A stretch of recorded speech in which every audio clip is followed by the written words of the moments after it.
Is there a time that it is best to either repair a rack? Is there a best time in order to replace? Are there any recommendations on that? Yeah, I mean, I alluded to it a little bit in my Yeah. previous answer. I tell folks now we're in the rack repair business. We're one of the larger segments of our business.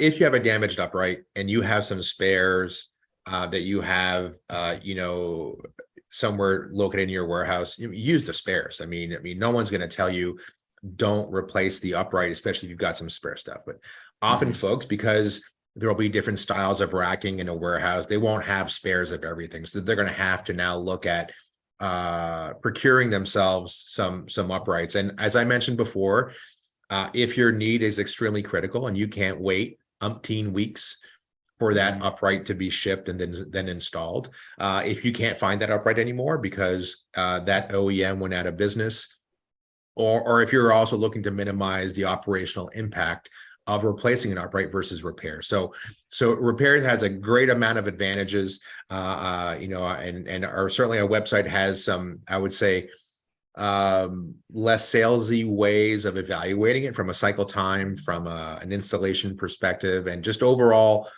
I would say, impact proof design of the kit. So I mean, at a very high level, I would just approach it that way. Replacing an upright or replacing a damaged component, absolutely the right thing to do if you have spares around. If you don't have those spares and you're looking for the value proposition behind repairs, just do the homework.